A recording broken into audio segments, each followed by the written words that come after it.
Welcome to the Leaderish podcast with your hosts, Regina and Doris. Hey Doris, how's it going? Hey, Regina, it's going very well. You're in a great mood today. Well, yeah, because first of all, my dear friend Jennifer is with us. And as I hit record on our episode today, I was clearing my throat and making funny noises, and I was on mute, and it was hilarious. And I got myself tickled. And I think you got tickled because you could see me. But I'm super excited about being here today with Jennifer Miller, who is not only one of the most amazing brains that I have the honor of being friends with, but I also have the honor of calling her friend. Jennifer, welcome. Do you want to tell us a little bit about your background and a little bit about yourself, and then we'll talk about what we're going to talk about today? First, thank you, Regina and Doris, for inviting me to be a guest on your podcast. I'm so excited. I truly was looking forward to this time that we have together to record, in part because, as Regina already said, we're friends. We live down the street from each other. We should just be in the same room, actually, but we're not. Yeah, well, because I don't know how to do don't that. either. I don't know how to do a podcast in the same room. So this is what we get. So I'm excited. So I appreciate that. Thank you so much for letting me come on to your podcast. And yes, name is Jennifer Miller. I am the co-founder and managing partner of a management consulting firm called Millan Chicago. And we were founded in Chicago. The question I always get is, why is Chicago in your name? We were founded in Chicago, and when we went to register, somebody had already taken the word Millan, the company name Millan, so we just slapped Chicago on it and called it a day. So that's why we have the name Chicago in our business. I had no name. idea. Yeah. We are a data analytics company firm that helps organizations make data-driven decisions about their workforce. And we're really concerned about talent and looking at the employee experience, making sure that you're retaining great talent and that your turnover is optimal for your company, whatever that may be. Love that. And I want to share my introductory story and how I met Jennifer. I was at yet another networking event. As all our listeners know, I go to way too many networking events. And I think I was ready to leave. I was saying goodbye to people, and Jennifer was standing there, and I decided to say hello on my way out the door, and we wound up having just a quick 5-minute conversation. And I think in that 5 minutes, we discovered that we had a mutual friendship with Regina. And you and I set up a time to talk a little bit further and to get to know each other. And we had a conversation maybe a couple weeks later, and you started telling me your story about data and the importance of data, and that data can tell a story. And I immediately thought, oh, I've got to have you on the podcast. I told Regina about it, and she said, well, I've been wanting to have Jennifer on the podcast for years. And so it worked out really well that we both mutually decided we needed to have you on because data does tell a story. Half of my brain is a marketing brain. So I'm a communications person, a marketing person, and I know the importance of data and that data can tell a very valuable story. And that's what you and I talked about. And I'd love for you to maybe share a little bit more about what that means in practice. So data sounds like it could be very boring, but when you tie it with a story, you tie it together with a story, it becomes the most fascinating thing you'd ever want to know about. I think that's really critical is when we're thinking about data, the first thing that we typically think about when we're backing up is, what kind of data are we using, right? So if we're talking about an organization, and let's just talk about data with respect to employees or talent, one of the first things that we always have to think about is, what are we actually measuring? And because there's a whole measurement process at the very front end of this, and making sure what you're measuring is valid and reliable. Is it measuring what you intend to measure? So for example, like one of the things that I've been engaged in a lot of conversations with recently is this concept of culture. A lot of folks have been asking, I would love to have a measurement around culture. And my first question always is, how do you define culture? And I usually get really big eyes. Like, wait a minute, how do we define culture? So what does it mean for an organization to say, I want to measure our culture, or I want to measure the perception of our culture? We have to know, how are you defining this concept of culture? And it's like that for any other concept that you're thinking about with respect to work. So engagement, for example. Engagement is a very common one that gets measured, whether it's on an annual basis, a quarterly basis. And if you look at some of these large firms giving the engagement surveys out, they all have different ways of measuring this concept of culture. Now, you and I can probably agree that it's around jobs or managers, around how an organization communicates or benefits. There's a lot of core things that, in terms of overlap, that we would say engagement is part of your job, how satisfied you are, training opportunities available for you. But before we get to that data piece, which is initially your question, how can we use data for storytelling? We first really have to we have to tackle this huge hurdle. How do we measure whatever it is that we're interested in measuring or defining in terms of the data? And so that's really the first piece before we even get to collecting the data or collecting the information, whether it's subjective, like engagement or satisfaction, or objective, the number of times I'm doing something. We really have to make sure that measurement issue or measurement challenge is really solidified. What I notice a lot, and this is me because I worked in a very large organization. I was a cog in the wheel. I was middle management. I wouldn't even say that I was an executive leader, but I was not a lower level leader, but a middle upper level leader. The thing that I noticed is that leaders that were in my space, they had no input into the questions that are being asked where we're collecting data and different surveys and different things like that. They didn't have any input into what was being asked, yet these leaders are asked to affect change for the organization, but they're not even sure why those questions were asked or what to do to even figure out the change. So how can we help those middle level leaders to get more out of the information and the survey data that an organization might collect? Sure. So you're assuming the data is already collected. I, as a leader, am just getting the results. Is that the assumption? Right.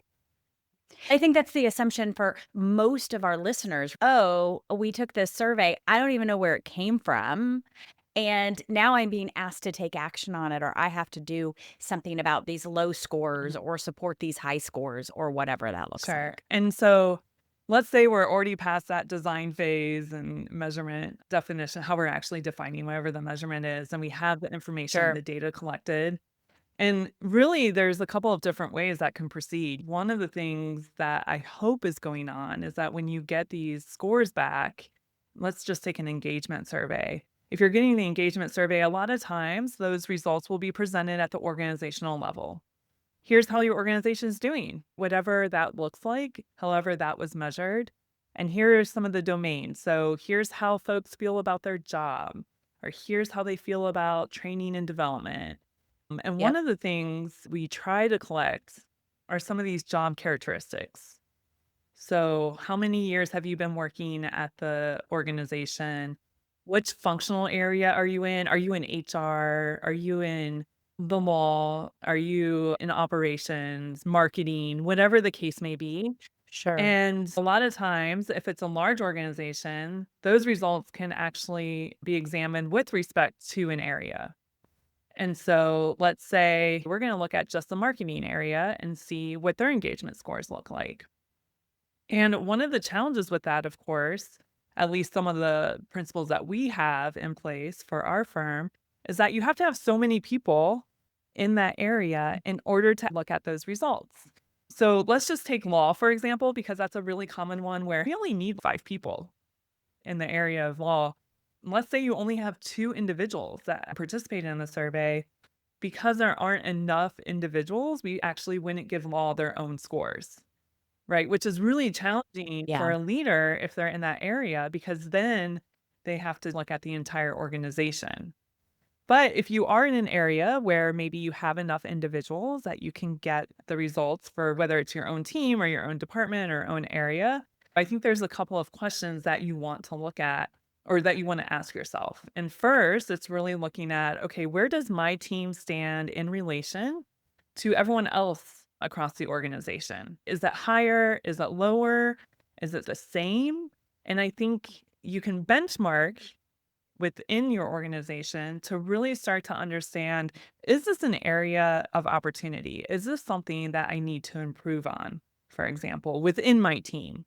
And so let me give you an example. Compensation always comes up, right? And so if you ask folks, do you feel like you are adequately compensated? Some folks might say they agree. Some might say yes or no, or I don't really know.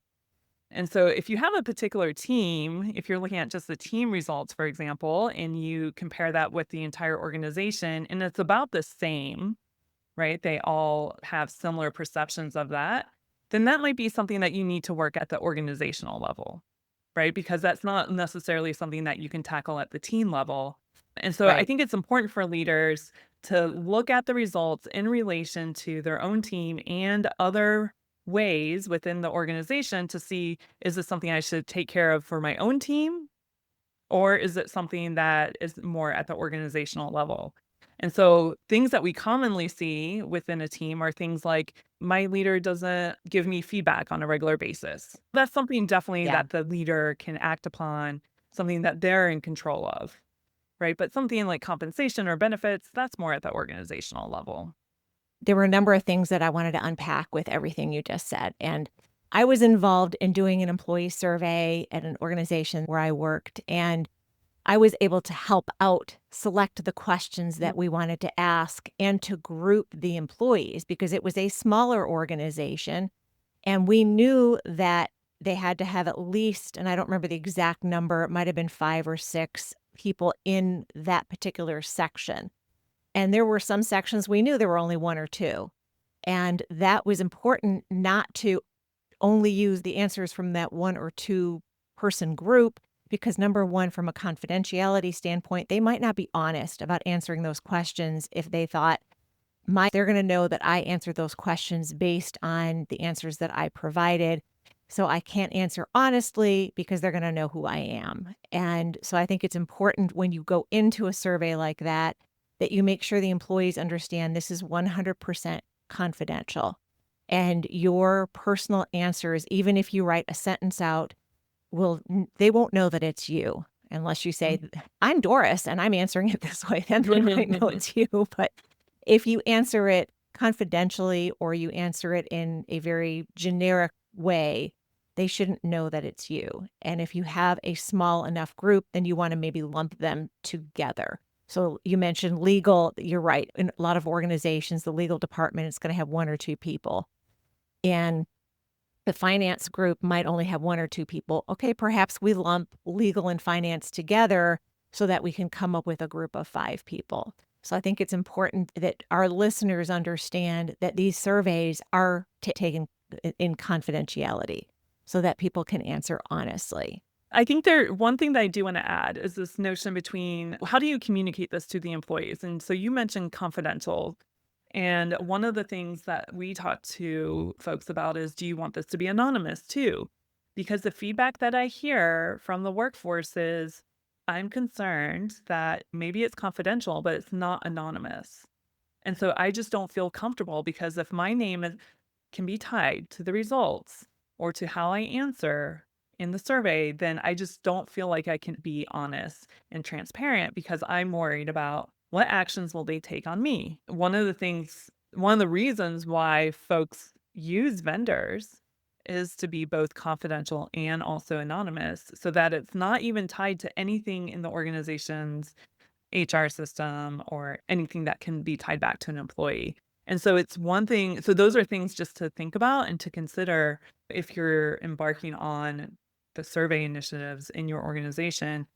When you're communicating to employees, how would you like this to be received? And a lot of times you can get that information before you even start the communication process in terms. Yeah, thank you for pointing that out because I think I was using that word interchangeably, the confidential and anonymous, and I was not clear enough. And I did mean anonymous. Okay. So yes, it's confidential, but I also meant anonymous, that the employees need to be notified that these are anonymous answers so that they can have that confidence in answering as honestly as possible.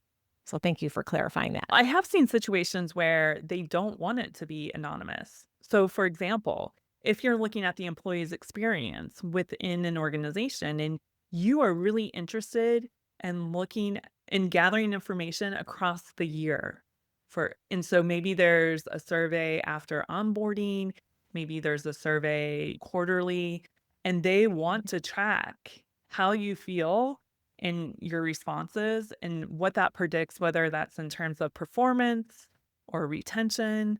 And so there are some cases made for, hey, we're going to have this confidential, but we're not actually going to have this anonymous because we want to actually look at your entire experience throughout the year or two. And that's what we're concerned about looking at. But the point is we want to be upfront, or the organization needs to be upfront on whether this is confidential and or anonymous or none of the above.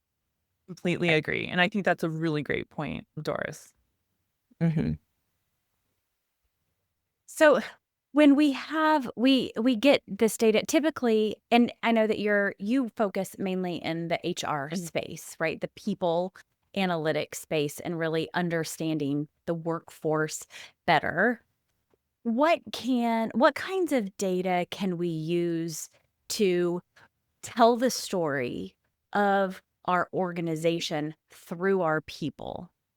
So one of the first questions I would probably ask you is, what story are you trying to tell? What are you trying to get at? Are you trying to look at big buckets of whether it's retention or whether it's turnover or whether it's the employee experience? What is it that you're really interested in understanding and telling a story about? Those were three. You said retention, turnover, and employee experience. Those are three different stories that we could tell based on the data. And a lot of organizations collect this type of data and do nothing with it. I worked with an organization who had a pretty high turnover rate. Their employees were leaving and they were collecting the data. And what they realized is that the employees who had been there less than 2 years were the ones that were leaving. And they were leaving at record paces, except the ones who had been there for 15 and 20 years, they weren't going anywhere. And they may have been the ones that actually needed to move on because they needed some fresh blood. And so what it allowed them to do is, just by understanding some of that data, they looked at gender and stuff like that. But really the thing that they noticed was employees under 2 years who were leaving.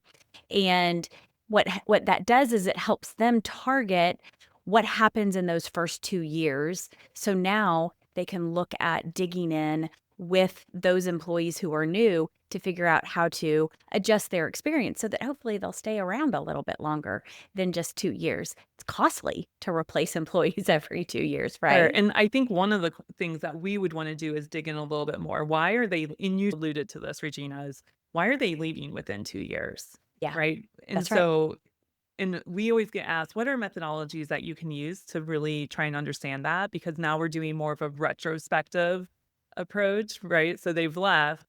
And what some folks will do is do exit surveys or exit Yes. interviews. Not necessarily internal, but they might get a vendor for that to really understand, why is it that you're leaving? Give us that information. Again, whether it's anonymous, confidential, making sure that they feel comfortable enough so that then they can try and target what's going on in those 2 years so that we can try and fix the challenge that we're having of folks leaving so soon within an organization.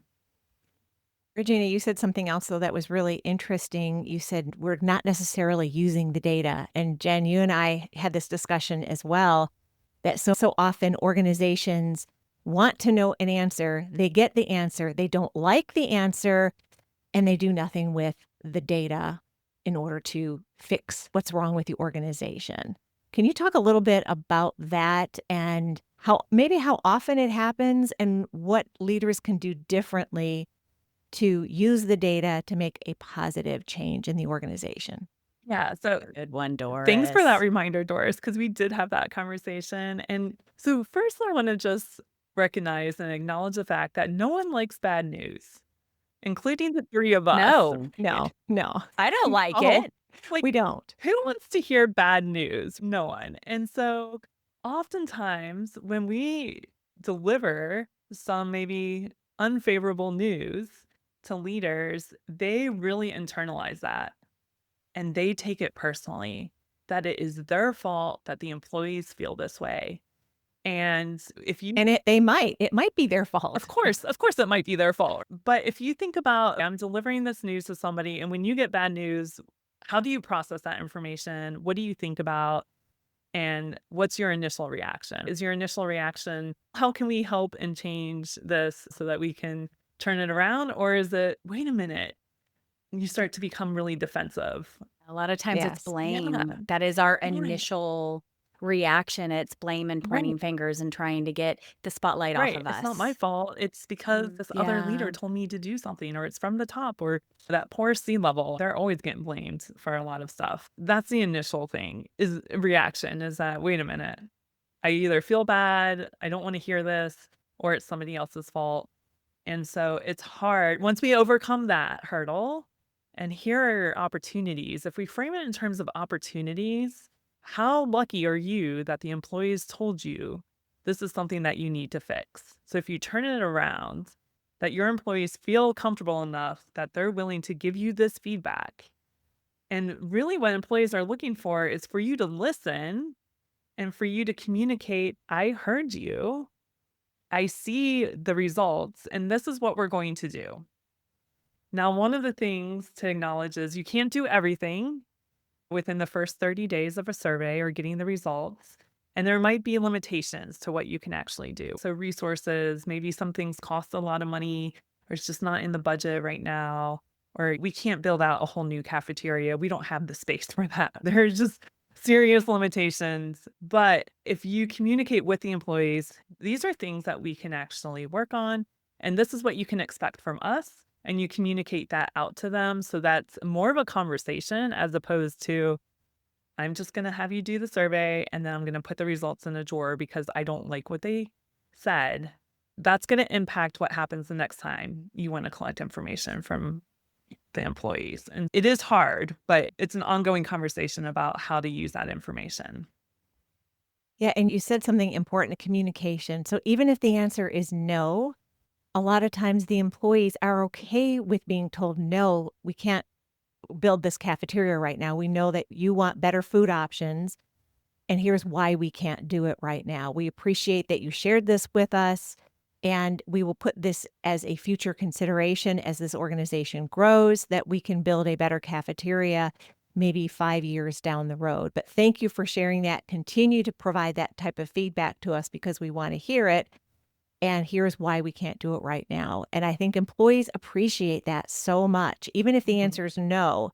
And I know as humans, a lot of times even if we know that the answer is no, if we have the why behind the no, we feel a lot better about that no. Yes, you're exactly right. So when we work with organizations, most of the time, a lot of times we hear from employees, we just don't know why a decision was made. What is going on? All we want to know is why something is occurring. And I know it takes time. It takes time, and leaders are busy, and it does take time to explain this is why we're doing what we're doing, or this is why I've made the decision. And sometimes you can't do that, right? You're making so many decisions from day to day. But in situations like this, where you can actually explain this is why we can't do it, I think it would be much better received, and it often is much better received. So you're completely right, Doris. I think a lot of times it comes down to transparency Mhm. and trust. Yeah. And I see that too with organizations because a lot of organizations ask their employees, whether it's a pulse survey or it's even through their check-in process or upwards feedback or the full employee engagement survey, whatever that looks like for the organization, a lot of organizations ask the employees if they trust the executive team. Yeah. And that's most honest answers too. You do because really, if I'm a mid-level manager, who's going to come hunt me down if I don't trust our CEO? I'm 6 layers or 4 layers or 3 layers away from that person. I'm going to probably be pretty honest about that question. What's interesting to me is the reason I think often that our employees don't trust the C-suite is because the C-suite isn't transparent. And the lack of transparency leads to the lack of trust, which leads to overall lower engagement scores, not just there in that question, but throughout the organization. And when you have lower engagement scores and you don't do anything about it, or you don't communicate and you're not transparent, then they just get lower and lower. There is a key factor, I believe, between transparency and what you can be transparent with and how you communicate with your employees and the results that you receive from many of these surveys. And by the way, somebody leaving is a survey result, essentially. That is another piece of data. People doing more work, getting more done, that is a piece of data. People hitting their goals and being more productive, that is a piece of data. Data doesn't always have to come from a survey. Data can come from a million different places. And once you've eroded the trust and transparency between the leadership and the employees, that's where all of these data points start going down, I believe. One of the things that we've been working on is trying to understand what predicts engagement. If you think about it in an organizational context, there's a lot of things going on, your job, the team that you're on, just the organization itself, the culture, the manager or their manager. And one of the things that they've shown overall is that the job itself is one of those core components that predicts higher levels of engagement, also the overall company. And there's some data to suggest that it's also the team, and the manager, I think, is still out in terms of what's going on. I think in some industries, the manager makes a huge difference. In other industries where maybe it's not clear in terms of who the manager is, maybe they're working in a manufacturing plant where they have a lot of different supervisors, a lot of folks that they're reporting to. That's a little bit less clear. It's a little muddy. But if you have a typical structure. And so thinking through, to your point, Regina, what actually predicts engagement? And not only what predicts engagement, but also what does that predict?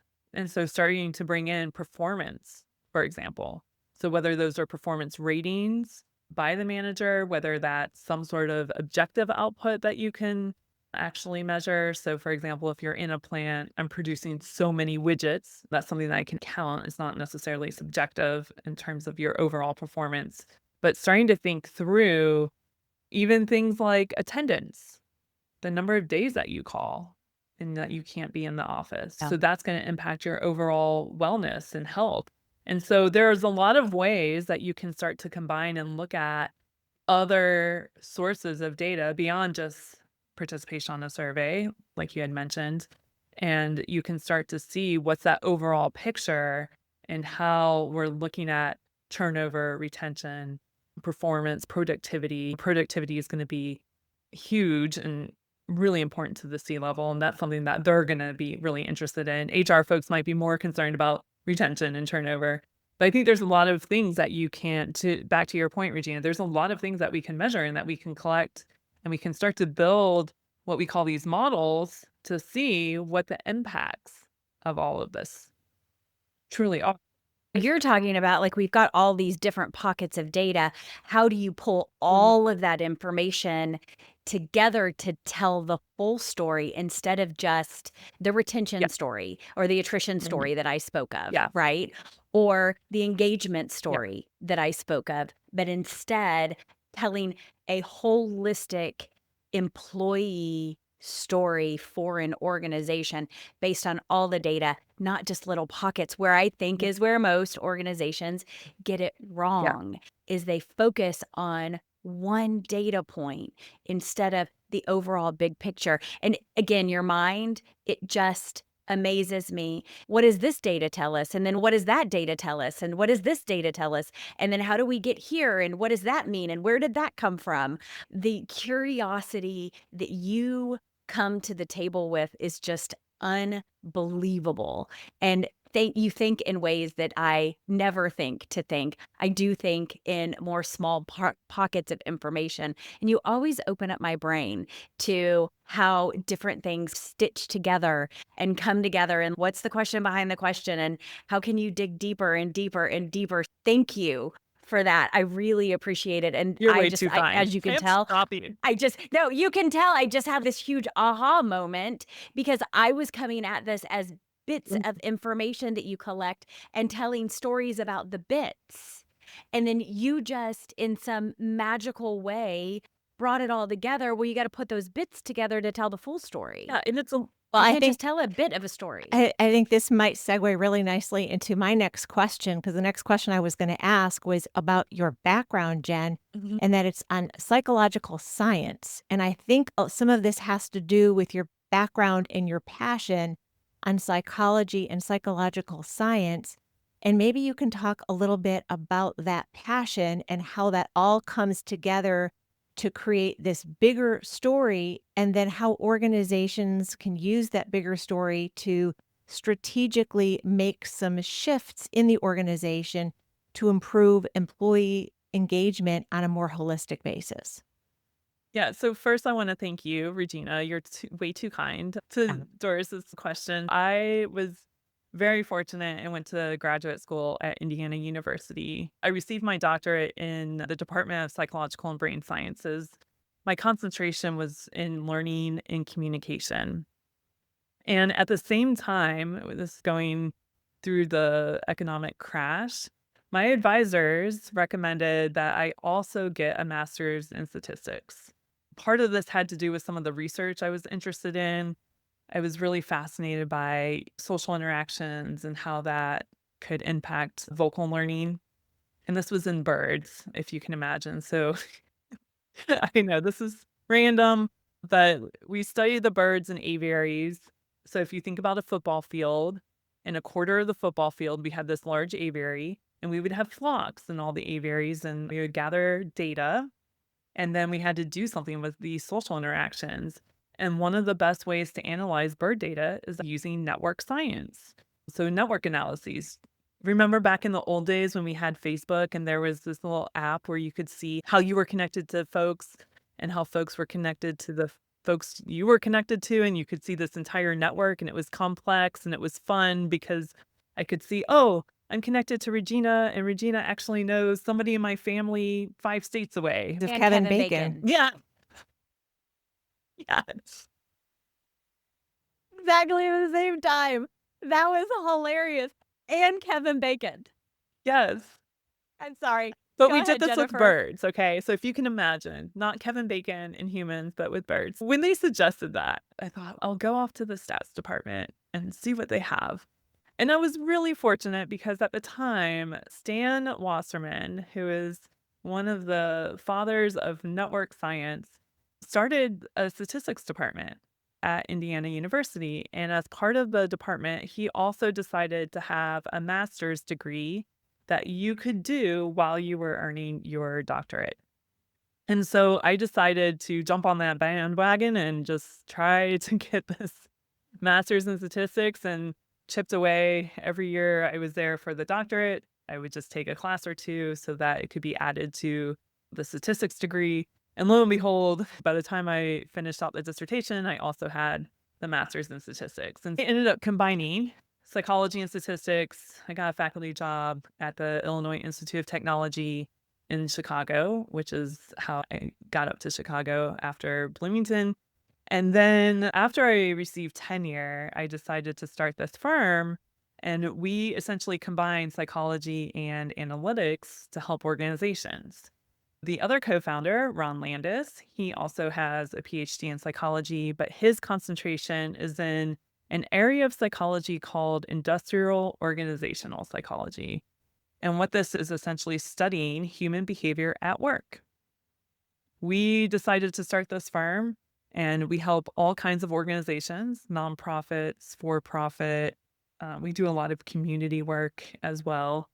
And we just decided to combine these two fields. We have a very strong background in human behavior and cognition, motivation, trying to understand why folks are doing the things they're doing, but also with the analytics side. How do we measure human behavior? How can we put this all together and predict a really key important outcome? And so, to your point, Doris, growing up in this academic environment and having to try and get tenure, you have to publish.